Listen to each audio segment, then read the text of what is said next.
നമസ്കാരം. 9th സ്റ്റാൻഡേർഡിലെ 7ാമത്തെ ചാപ്റ്ററായ കാർബണിൻ്റെ ലോകം എന്ന ചാപ്റ്ററാണ് നമ്മൾ ഡിസ്കസ് ചെയ്യാൻ പോകുന്നത്.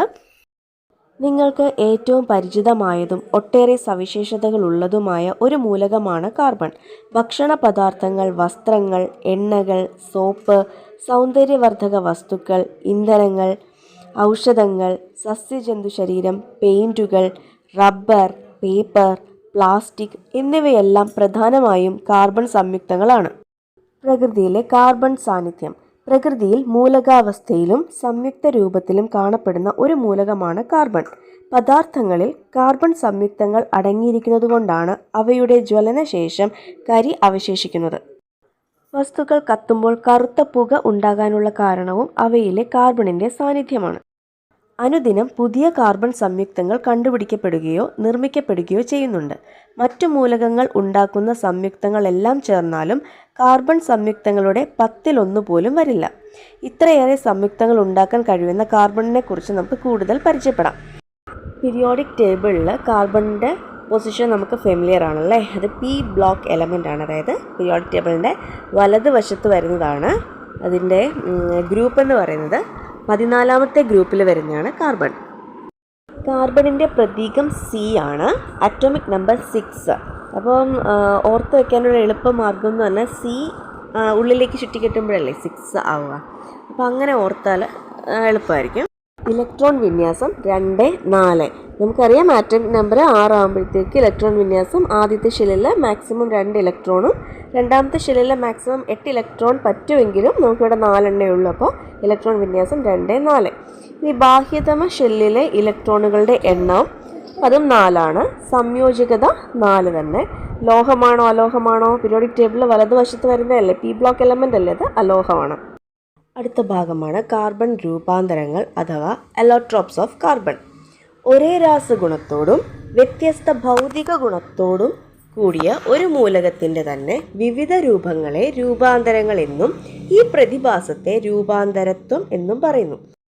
അപ്പോൾ കാഴ്ചയ്ക്ക് ഇതിൻ്റെ രൂപവും നിറവും ഒക്കെ വ്യത്യസ്തമായിരിക്കും പരസ്പരം.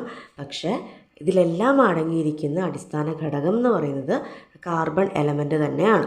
അപ്പോൾ ഈ വിവിധതരം രൂപങ്ങളെ നമ്മൾ രൂപാന്തരങ്ങൾ അഥവാ അലോട്രോപ്സ് എന്നും ഈ പ്രതിഭാസത്തെ രൂപാന്തരത്വം അഥവാ അലോട്രോപ്പി എന്നും പറയും. കാർബണിൻ്റെ ക്രിസ്റ്റലീയ രൂപാന്തരങ്ങൾക്ക് ഉദാഹരണം നമുക്ക് നോക്കാം. വജ്രം, ഗ്രാഫൈറ്റ്, ഫുള്ളറിൻ, ഗ്രഫീൻ മുതലായവ. ഇതിൽ ഗ്രാഫൈറ്റ് നമുക്കറിയാം പെൻസിലിൻ്റെ മുനയാണത്. പെൻസിൽ ലെഡാണ്. ഗ്രാഫൈറ്റ് കൊണ്ടാണ് പെൻസിൽ ലെഡ് ഉണ്ടാക്കിയിരിക്കുന്നത്. പക്ഷേ ഈ ഗ്രാഫൈറ്റും വജ്രവും ഡയമണ്ടുമായിട്ട് എന്ത് വ്യത്യാസമുണ്ടല്ലേ. പക്ഷേ ഇതിലെല്ലാം അടിസ്ഥാന ഘടകം എന്ന് പറയുന്നത്, മൂലകം എന്ന് പറയുന്നത് കാർബൺ തന്നെയാണ്. അപ്പോൾ കാർബണിൻ്റെ പല രൂപാന്തരങ്ങളാണ് ഈ പറഞ്ഞ വജ്രം, ഗ്രാഫൈറ്റ്, ഫുള്ളറിൻ, ഗ്രാഫീൻ മുതലായവയെല്ലാം. ഇനി നമുക്ക് വജ്രത്തിൻ്റെ പ്രത്യേകത എന്താണെന്ന് നോക്കാം. കാർബണിൻ്റെ ഏറ്റവും കാഠിന്യമുള്ള രൂപാന്തരമാണ് വജ്രം. കാർബണിൻ്റെ ഏറ്റവും കാഠിന്യമുള്ള രൂപാന്തരമാണ് വജ്രം. വജ്രത്തിൻ്റെ സവിശേഷതകൾ എന്തൊക്കെയാണെന്ന് വെച്ചാൽ, കാഠിന്യം വളരെ കൂടുതൽ എന്ന് തന്നെയാണ് ഒന്നാമത്തത്. സുതാര്യമാണ്, അതായത് ട്രാൻസ്പാരൻ്റ് ആണ്, ലൈറ്റ് കടത്തിവിടുന്നതാണ് അല്ലേ. ഇനി വൈദ്യുത ചാലകമല്ല, വൈദ്യുതിയെ കടത്തിവിടുന്നില്ല. ഉയർന്ന താപചാലകതയുണ്ട്, അതായത് ഹൈ തെർമൽ കണ്ടക്ടിവിറ്റി ആണ്. ഇനി ഉയർന്ന അപവർത്തനാങ്കം അഥവാ റിഫ്രാക്റ്റീവ് ഇൻഡെക്സ് ആണ് വജ്രത്തിനുള്ളത്. ഇനി വജ്രത്തിൻ്റെ ചില ഉപയോഗങ്ങൾ ഏതൊക്കെയാണ്? ആഭരണങ്ങൾ നിർമ്മിക്കാൻ ഉപയോഗിക്കുന്നു, ഗ്ലാസ് മുറിക്കാനായിട്ട് ഉപയോഗിക്കുന്നു. ഇനി വജ്രത്തിൻ്റെ താപചാലകതയെക്കുറിച്ച് ഒരു ബോക്സിൽ കൊടുത്തിട്ടുണ്ട്. കാർബണിൻ്റെ ഏറ്റവും കാഠിന്യമുള്ള രൂപാന്തരമായ വജ്രം മികച്ച താപചാലകം കൂടിയാണ്. വജ്രത്തിലെ ശക്തിയുള്ള സഹസംയോജക രാസബന്ധനം അഥവാ കോവാലൻ ബോണ്ടാണ് ഇതിന് നിദാനം. ചെമ്പിനെ അപേക്ഷിച്ച് 5 മടങ്ങോളം ഉയർന്നതാണ് വജ്രത്തിൻ്റെ താപചാലകത. അപ്പോൾ ചെമ്പിനെക്കാട്ടിലും 5 മടങ്ങാണ് വജ്രത്തിൻ്റെ തെർമൽ കണ്ടക്ടിവിറ്റി എന്ന് പറയുന്നത്. വജ്രം വ്യാജമാണോ എന്ന് തിരിച്ചറിയാൻ താപചാലകത പ്രയോജനപ്പെടുത്താറുണ്ട്. അപ്പോൾ അതിൻ്റെ തെർമൽ കണ്ടക്ടിവിറ്റി നോക്കിക്കൊണ്ട് വജ്രം ഒറിജിനൽ വജ്രമാണോ അത് ഡ്യൂപ്ലിക്കേറ്റ് ആണോ നമുക്ക് തിരിച്ചറിയാനായിട്ട് പറ്റും. വജ്രത്തിൻ്റെ എന്ത് സവിശേഷതകൾ കൊണ്ടായിരിക്കാം ഈ ആവശ്യങ്ങൾക്ക് ഉപയോഗിക്കുന്നത്? വജ്രത്തിൻ്റെ തനത് സവിശേഷതകൾക്ക് കാരണം എന്തായിരിക്കാം? വജ്രത്തിൻ്റെ ക്രിസ്റ്റൽ ഘടന നമുക്കൊന്ന് നോക്കാം. ഇതിൽ ഓരോ കാർബൺ ആറ്റവും അതിനു ചുറ്റുമുള്ള 4 കാർബൺ ആറ്റങ്ങളുമായി സഹസംയോജന ബന്ധനത്തിൽ ഏർപ്പെട്ടിരിക്കുന്നു. അതായത് കോവാലന്റ് ബോണ്ടിൽ ഏർപ്പെട്ടിരിക്കുന്നു. അതിശക്തമായ ഈ ബന്ധനമാണ് വജ്രത്തിൻ്റെ കാഠിന്യത്തിന് കാരണം. ഈ ക്രിസ്റ്റൽ ഘടനയിൽ സ്വതന്ത്ര ഇലക്ട്രോണുകൾ ഇല്ലാത്തതിനാൽ വജ്രം വൈദ്യുതിയെ ഒട്ടും തന്നെ കടത്തിവിടുന്നില്ല. അപ്പോൾ കോവാലന്റ് ബോണ്ട് വഴിയാണ് ഒരു കാർബൺ തൊട്ടടുത്തുള്ള 4 കാർബണുമായിട്ട്, ഇതിൻ്റെ വാലൻസി 4 നമുക്കറിയാം. അപ്പോൾ തൊട്ടടുത്ത 4 കാർബൺ ആറ്റങ്ങളുമായിട്ട് കോവാലന്റ് ബോണ്ട് വഴിയാണ് ബന്ധിക്കപ്പെട്ടിരിക്കുന്നത്. അത് വളരെ സ്ട്രോങ് ബോണ്ടാണ്. അപ്പോൾ ഔട്ടർ മോസ്റ്റ് ഷെല്ലിലുള്ള 4 ഇലക്ട്രോണുകൾ തൊട്ടടുത്ത ആറ്റങ്ങളിലെ ഇലക്ട്രോണുകളുമായിട്ട് 4 ഇലക്ട്രോണുകളുമായിട്ട് കോവാലന്റ് ബോണ്ടിങ്ങിൽ ഏർപ്പെടുന്നത് കൊണ്ട് തന്നെ അവിടെ ഫ്രീ ഇലക്ട്രോൺസ് ഒന്നും തന്നെ ഇല്ല. അതുകൊണ്ട് തന്നെ ഇത് ഇലക്ട്രിസിറ്റിയെ കടത്തിവിടുന്നില്ല.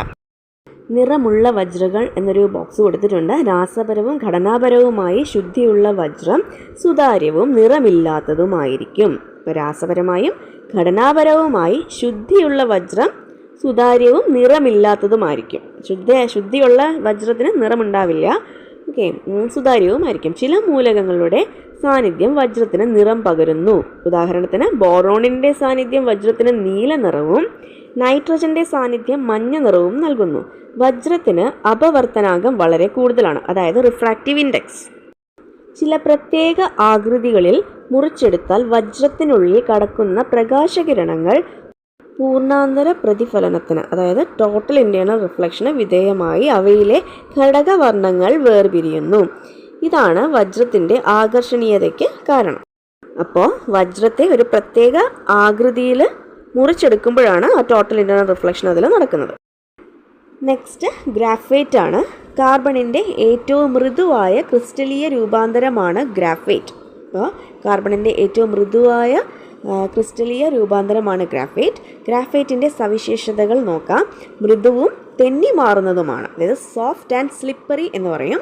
ഇനി ചാരനിറമുണ്ട്. വൈദ്യുത ചാലകമാണ്. ബാഷ്പീകരണശീലമില്ല, അതായത് നോൺ വോളറ്റൈൽ ആണ്. ഗ്രാഫൈറ്റിൻ്റെ ചില ഉപയോഗങ്ങൾ നൽകിയിരിക്കുന്നു. പെൻസിൽ ലെഡ് നിർമ്മിക്കാൻ ഉപയോഗിക്കുന്നു. ഡ്രൈ സെല്ലിലെ ഇലക്ട്രോഡുകൾ നിർമ്മിക്കാൻ ഉപയോഗിക്കുന്നു. ഖരാവസ്ഥയിലുള്ള സ്നേഹകമായി ഉപയോഗിക്കുന്നു, അഥവാ സോളിഡ് ആയിട്ടുള്ള ഒരു ലൂബ്രിക്കൻ്റ് എക്സാമ്പിളാണ് ഗ്രാഫൈറ്റ്. അപ്പോൾ എന്തുകൊണ്ടാണ് ഗ്രാഫൈറ്റിനെ ഈ രീതിയിൽ നമ്മൾ ഉപയോഗപ്രദമാക്കുന്നത്? ഗ്രാഫൈറ്റിൻ്റെ ക്രിസ്റ്റൽ ഘടന നമുക്ക് നോക്കാം. ഗ്രാഫൈറ്റിൽ ഓരോ കാർബണും ചുറ്റുമുള്ള 3 കാർബൺ ആറ്റങ്ങളുമായി സഹസംയോജക ബന്ധനത്തിൽ ഏർപ്പെട്ട് പാളികളായാണ് കാണപ്പെടുന്നത്. അതുപോലെ തന്നെ ഈ പാളികൾ തങ്ങളിൽ തെന്നി മാറിയിരിക്കുന്നതായിട്ട് നമുക്ക് കാണാൻ പറ്റുന്നുണ്ട്, സ്ലിപ്പറിയാണ്. അതുകൊണ്ടാണ് ഇതിനെ നമ്മളൊരു സോളിഡ് ലൂബ്രിക്കൻ്റ് ആയിട്ട് യൂസ് ചെയ്യുന്നതും. ഓരോ ലെയറായിട്ട് കാണപ്പെടുന്നത് മാത്രമല്ല, ആ ലെയറുകൾ തങ്ങളിൽ തെന്നി മാറാനുള്ള പ്രവണതയും കാണിക്കുന്നുണ്ട്. അപ്പോൾ ഇവിടെയും സഹസംയോജന ബന്ധനം തന്നെ, പക്ഷേ ഗ്രാഫൈറ്റിൽ ഓരോ കാർബണും ചുറ്റിലുമുള്ള 3 കാർബൺ ആറ്റവുമായി മാത്രമേ കോവാലന്റ് ബോണ്ടിൽ ഏർപ്പെടുന്നുള്ളൂ. അപ്പോൾ ഒരു ഇലക്ട്രോൺ അവിടെ ഫ്രീ ആണല്ലേ. അപ്പോൾ അവിടെ ഇലക്ട്രിക്കൽ കണ്ടക്ടിവിറ്റി ഉണ്ട്. ഇത്തരം പാളികൾ ഒന്നിനു മുകളിൽ ഒന്നായി അടുക്കി വെച്ചിരിക്കുന്ന തരത്തിലാണ് ഗ്രാഫൈറ്റിൻ്റെ ഘടന. ഓരോ പാളിയും ഷഡ്ഭുജങ്ങളാൽ നിർമ്മിതമാണ്. പാളികൾക്കിടയിൽ സഹസംയോജക ബന്ധനം ഇല്ല. ദുർബലമായ വാൻഡർവാൾസ് ഭൗതിക ബലമാണ് പാളികൾക്കിടയിലുള്ളത്. അതിനാൽ പാളികൾക്ക് പരസ്പരം തെന്നിമാറാൻ കഴിയും. അപ്പോൾ ശ്രദ്ധിക്കുക, ഓരോ പാളിയിലുമുള്ള കാർബൺ ആറ്റങ്ങൾക്കിടയിൽ മാത്രമേ സഹസംയോജക ബന്ധനം അഥവാ കോവാലന്റ് ബോണ്ടിങ് ഉള്ളൂ. എന്നാൽ തൊട്ടടുത്തുള്ള 2 പാളികൾക്കിടയിലുള്ളത് കോവാലന്റ് ബോണ്ടിങ് അല്ല, വാൻഡർവാൾസ് ഫോഴ്സ് ആണ്. ഒരു ലൈൻ ഇട്ട് അവിടെ കാണിക്കുന്നുണ്ട്, ലൈനായിട്ട്. ഓക്കെ, അത് വാൻഡർവാൾസ് ഫോഴ്സ് ആണ്, കോവാലന്റ് ബോണ്ടിങ് അല്ല. വളരെ ദുർബലമായ ഫോഴ്സാണ് വാൻഡർവാൾസ് ഫോഴ്സ്. അതുകൊണ്ട് തന്നെയാണ് പാളികൾക്ക് പരസ്പരം തെന്നിമാറാൻ കഴിയുന്നത്. ഇനി ഈ ഗ്രാഫൈറ്റ് എന്ന പേര് എങ്ങനെ വന്നു എന്നുള്ളതിനെ കുറിച്ചൊരു ബോക്സിൽ കൊടുത്തിട്ടുണ്ട്, നമുക്കത് നോക്കാം. പേര് വന്ന വഴി. എഴുതാൻ കഴിയുന്നത് എന്നർത്ഥമുള്ള ഗ്രഫീൻ എന്ന ലാറ്റിൻ വാക്കിൽ നിന്നാണ് ഗ്രാഫൈറ്റിന് പേര് ലഭിച്ചത്. ചാരനിറമുള്ളതും മിനുസമുള്ളതും പേപ്പറിൽ അടയാളമുണ്ടാക്കാൻ കഴിയുന്നതുമായതിനാൽ ഗ്രാഫൈറ്റ് എഴുതാൻ ഉപയോഗിച്ചു തുടങ്ങി.